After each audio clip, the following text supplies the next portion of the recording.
Hey guys, and welcome to Pirate Hunter Trophy. The raw scans for One Piece Chapter 1082 were made available earlier this week, offering a fascinating preview of the show's imminent official release.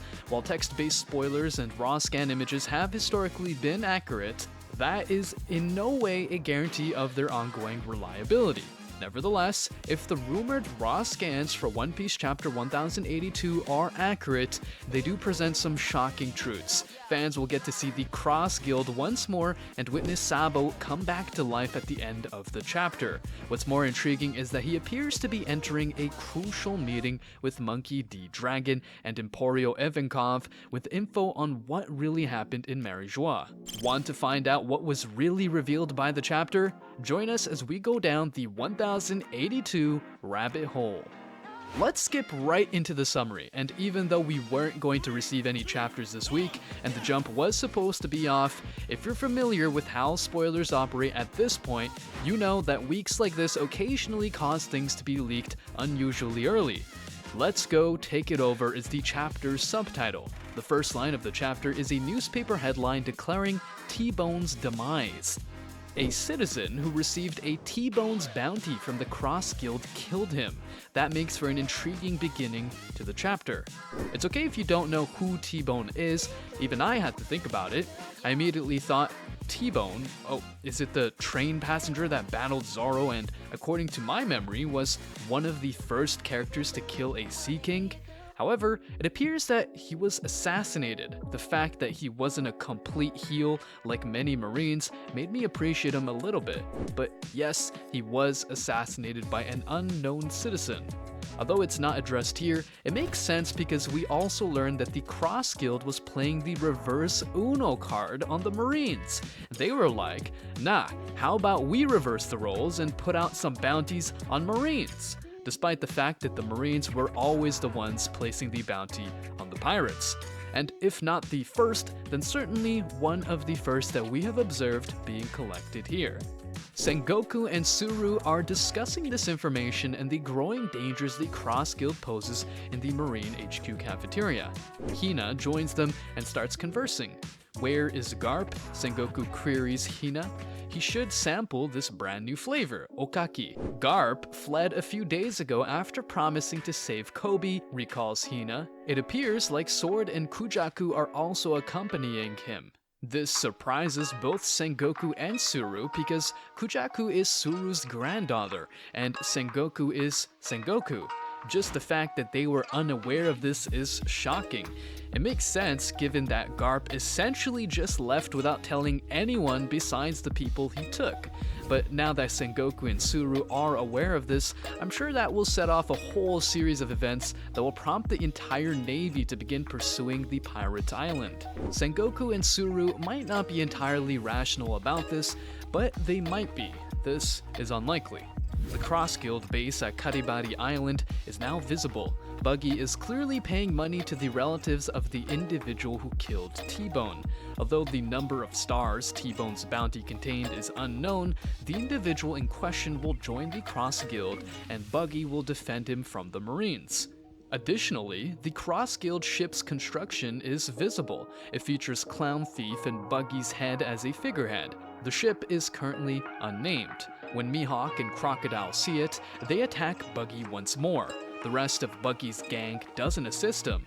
Why do we have to ride on this ship? Ponder Crocodile and Mihawk. Crocodile wants to finish building his idealistic nation with the Cross Guild. He intends to establish Utopia as a military power that is impervious to outside aggression. Mihawk advises Crocodile that they should gather greater power. As a result, we learn that the Cross Guild crew is not yet complete. We figure that this isn't the entire squad or crew just yet. We currently know that it is Buggy, Mihawk, Crocodile, and then their affiliates. Well, Mihawk's associates less so. But we predict that at least 2 more well-known pirates will join this crew, and this possibility may have already been hinted at. Which pirates do you anticipate filling those roles? Please share with us in the comments. To the chapter we go. Buggy disagrees with Crocodile's strategy. That's not what true pirates do, he asserts. On the day of Roger's execution, 24 years ago in Logtown, a flashback involving Buggy and Shanks occurred. This panel was expanded upon when Whitebeard and Shanks were speaking in chapter 434. Shanks wants to go before Buggy even asks if they are headed for the One Piece. Then he changed his mind and decided against going to Laugh Tale. But don't worry, I'll keep being a pirate, says Shanks. Buggy, come with me. I'm not going to work for you, you fool, Buggy declared. Buggy was upset because he had a secret wish that Shanks would succeed Roger as the future Pirate King. After realizing he couldn't compete with Shanks, he had already given up on his goals. He declares, I won't forgive you for losing my treasure map. Buggy then bolted for the door. Additionally, we're learning some information we didn't know before, including the claim that Buggy secretly desired for Shanks to succeed Roger. He especially likes Shanks, for example. We were aware that he did, but to be completely honest, they resemble brothers in many ways. Buggy asks Crocodile and Mihawk whether they've heard that red hair is moving while speaking with them. Because Shanks decided to do this now, Buggy became irate. He becomes riled up by Shanks' move. Buggy declares, I aim to bear the same rank as him now, but it may be by coincidence and good fortune. In that scenario, I would also like to rule as the Pirate King. Before Crocodile smashes him up again, Buggy yells in tears, You're delusional! Your planner is empty of any preparations. Piracy is an industry. Red hair, black beard, straw hat, adds Mihawk. You want us to fight them all at your command, right? We don't have to defeat them all, Buggy adds. This conflict is about the loot. Simply taking the treasure first is all that is required. Before Crocodile can stop him, Buggy grabs a microphone and addresses the entire Cross Guild. Are you happy with your present life? He asks.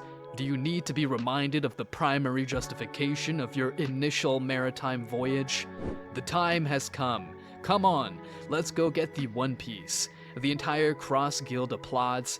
Mihawk, Bug, and Crocodile are incensed and astonished. He also mentioned Shanks making a move. Naturally, we learned that Shanks was moving to go after the One Piece after Ryokuyu was humiliated by him. Buggy's statement, I have the same title as him now, is another thing I enjoy about him. Both of them are Yonko. I won't suggest that Buggy will discover One Piece first because Oda stated that the series will end once it is discovered. Therefore, it appears that Luffy will be the only one to do so. Although, if Oda were more daring, I think it would be a good twist if Buggy were the first to find Laugh Tale or something along those lines. Luffy was the one who claimed One Piece, if that makes sense. We then cut to the Kamabaka Queendom as shown.